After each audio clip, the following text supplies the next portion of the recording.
Jokowi ini bukan hanya harus diadili ya, tapi dia harus dipenjara dan diasingkan. UGM sudah 2 kali tidak datang menghadiri di PN di sidang mediasi Pengadilan Negeri Solo atau Surakarta, Mas? Solo sama ya, Pengadilan Negeri Solo. Karena sekarang kalian seperti tisu untuk mencebok Jokowi, kotorannya Jokowi. Sangat tisu. Kan kita dapati berapa kali mereka memasukkan dokumen, Bang. Ada satu nama dosen pembimbing, 2 tanda tangan berbeda. Nanti yang tersisa percaya Pak Joko Widodo tinggal basirnya.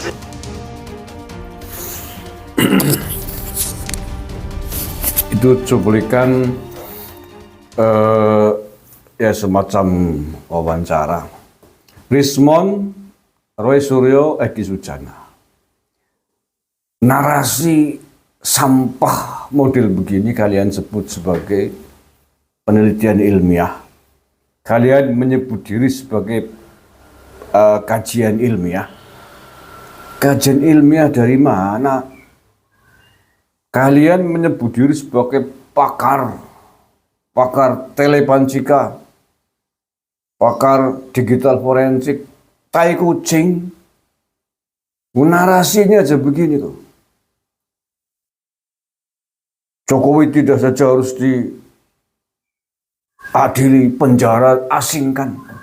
Itu kalimat narasi pakar dari mana? Kajian ilmiah dari mana?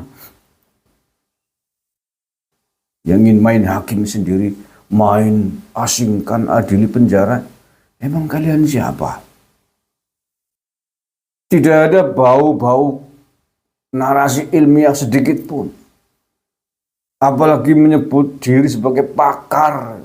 Padahal mereka semuanya itu katanya gelarnya profesor doktor semua tuh. Egy Sujana, Roy Suryo, Rismond Sianipar. Dokter kok narasinya sampah kampungan kayak orang preman jalanan begini. Maka pantas saja kalau Pak Jokowi kemudian kehilangan kesabaran. Pantas saja kalau kemudian Pak Jokowi menolak untuk berdamai. Dan memilih jalur hukum untuk memenjarakan mereka semua. Kalian mungkin sekarang masih bisa tertawa terbahak-bahak seperti itu. Tapi saya kira dalam hitungan hari, tidak lama lagi kalian akan berubah. Tertawamu akan berubah menjadi tangisan. Tertawamu akan berubah menjadi kesedihan di dalam balik jeruji besi tahanan. Pasca kalian nanti dipanggil sebagai saksi dalam penyidikan di Polda Metro Jaya.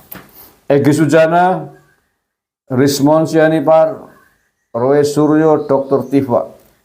Saya mendengar informasi akan dipanggil oleh Polda Metro Jaya minggu ini. Bisa Kamis, bisa Jumat.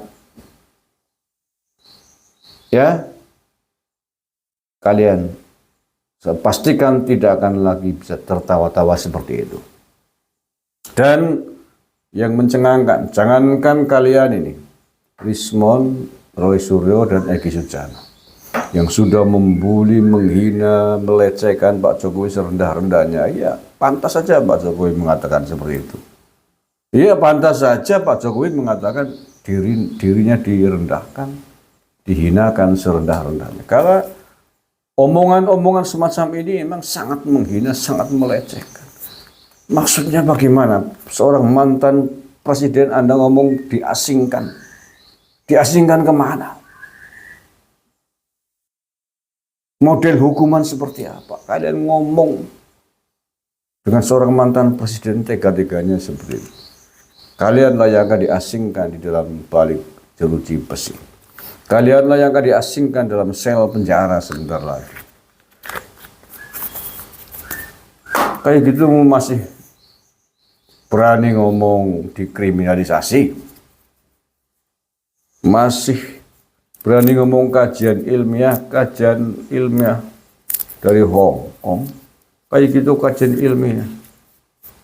Mengapa pakar kajian ilmiah dikriminalisasi, dilaporkan polisi? Ya pastilah. Cocoknya ngomong begitu kok. Dilaporkan polisi tidak mau. Sampai ngomong seenaknya begitu saja. tapi tidak mau menanggung resiko hukum. Ini model pakar kajian ilmiah dari mana? Model pakar apa? Kalian bebas ngomong menghina-hinakan Pak Jokowi, tapi ketika dilaporkan katanya dikriminalisasi. Cocok tengah apa kayak itu? Bertanggung jawablah dengan apa yang kalian semburkan. Dan Polda Metro Jaya sudah melangkah. Sebentar lagi kalian,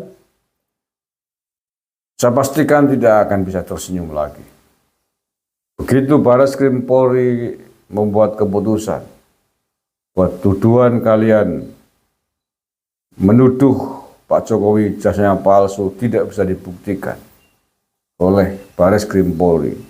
Tuduhan kalian dianggap tidak memenuhi unsur bukti pidana. Karena Barreskrim Polri telah menyelidiki jasanya Pak Jokowi. Yang kemungkinan besarnya 9,19%. 99,99% ijazahnya Pak Jokowi asli. Maka kalian artinya telah membuat laporan yang palsu. Kalian telah membuat tuduhan palsu. Kalian telah memfitnah Pak Jokowi, mencemarkan nama baik Pak Jokowi. Dan itu sudah dilaporkan oleh Pak Jokowi di Polda Metro Jaya. Laporan kalian di Barreskrim Polri 99,9% akan di SP3. Dihentikan karena tidak cukup unsur pidananya. Mengapa tidak cukup? Karena Barreskrim Polri sudah membuat kesimpulan atas hasil penyelidikan sebelumnya, menemukan bahwa seluruh saksi yang ditanyai dari UGM, teman kuliah, dekan, dosen, dan lain sebagainya, sampai bentuk fisiknya, ijazahnya Pak Jokowi sudah dipegang, sudah diminta diserahkan ke Barreskrim Polri. Ternyata asli. Berarti Anda telah menuduh, memfitnah Pak Jokowi. Bertanggung jawab dengan fitnah yang kalian lakukan, dengan tuduhan yang kalian lakukan, dengan pencemaran nama baik yang kalian buat terhadap mantan orang nomor 1 di Indonesia ini. Anda tidak akan bisa lari dari jeratan hukum pencemaran nama baik, Undang-Undang ITE, penghasutan, ujaran kebencian, dan lain sebagainya yang hari ini sedang diproses di Polda Metro Jaya. Abraham Samad yang pada saat jumpa pers Pak Jokowi dan lawyernya pasca melaporkan ke Polda Metro Jaya tidak pernah disinggung namanya, ternyata sudah dipanggil dalam kasus tersebut. Artinya Pak Jokowi menyembunyikan banyak nama terlapor. Tidak harus diumumkan semua, mungkin ingin membuat kejutan. Mungkin agar para terlapor tidak lari, tidak melarikan diri ke luar negeri. Sehingga yang disebutkan, dilaporkan hanya 5 nama. Pakai inisial, tapi kita sudah bongkar semuanya. 5 nama itu adalah Egy Sujana, Rismon, Roy Suryo, Dr. Tifa Kurnia. Dan sebagian besar di antara mereka sudah dipanggil ke Polda Metro Jaya untuk dilakukan penyelidikan. Sebagian lagi minggu ini yang belum dipanggil adalah, atau yang belum menjalani pemeriksaan dalam konteks penyelidikan, Roy Suryo, Egy Sujana, Rismon Sianipar, Dr. Tifa. Kabarnya minggu ini mereka akan dipanggil secara bergiliran, bergantian di Polda Metro Jaya. Begitu selesai, mungkin mereka masih bisa pulang karena baru klarifikasi penyelidikan. Tapi begitu Barreskrim Polri membuat keputusan menghentikan penyelidikan, mengeluarkan SP3, maka percayalah kalian akan mendapat surat cinta kedua dari Polda Metro Jaya yang langsung naik level menjadi penyidikan. Nah, pada saat pemeriksaan penyidikan di Polda Metro Jaya inilah kalian kemungkinan besar tidak akan bisa kembali pulang ke rumah. Kemungkinan besar kalian akan tinggal di sel tahanan Polda Metro Jaya dengan baju oranye, baju kebesaran para saksi yang telah berubah menjadi tersangka. Terima kasih. Assalamualaikum warahmatullahi wabarakatuh.